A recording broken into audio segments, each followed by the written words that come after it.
How childhood adversity fuels intergenerational trauma and family healing. Explore how childhood adversity causes multi-generational trauma and discover ways to heal family trauma patterns for a healthier future. Understanding how childhood adversity creates generational ripples. Hey, have you ever noticed how sometimes the struggles we face in life aren't just about us? Like behaviors, fears, or emotional wounds seem to get passed down from parents to kids, and sometimes even beyond that? That's what's happening when we talk about generational trauma, or, more specifically, how childhood adversity can shape not only one life, but several generations that follow. It's pretty remarkable, and something that's gaining more attention because it helps us understand family patterns in a whole new way. So, let me walk you through this. Picture a person who grew up in a really tough environment, perhaps with neglect, abuse, or even constant instability during their childhood. These experiences don't just disappear when the person grows up. Sadly, they leave emotional scars that may influence how they relate to others, how they manage stress, and even how they handle parenting.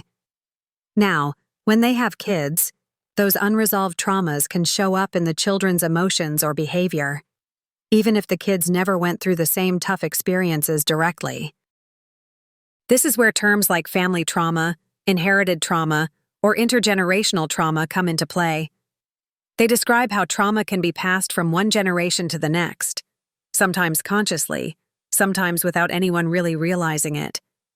Think of it like an emotional legacy, kind of like inherited DNA, but for feelings and coping mechanisms.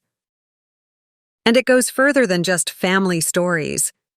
There's research suggesting trauma affects biology itself. Scientists have found that childhood adversity can change the way genes express themselves without altering the actual DNA sequence through a process called epigenetics.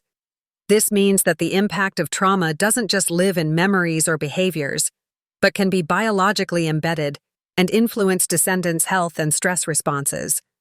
This phenomenon is often called transgenerational trauma or ancestral trauma. What's even more striking is that this can go on for multiple generations, what some call multi-generational trauma, where these patterns echo across great-grandparents, grandparents, parents, and children. Sometimes it's not easy to spot because, over time, trauma survivors develop coping skills that can be unhealthy or even harmful, and those get modeled for future generations almost unconsciously. Now, before this sounds hopeless, there's a silver lining. Awareness is the first step to breaking the chain. The more we understand how childhood adversity impacts not just individuals, but family systems, the better chance we have to intervene and heal. I recently came across a book called The Generational Algorithm, which offers insights into how people can identify these inherited emotional patterns and take steps to rewrite them for future generations.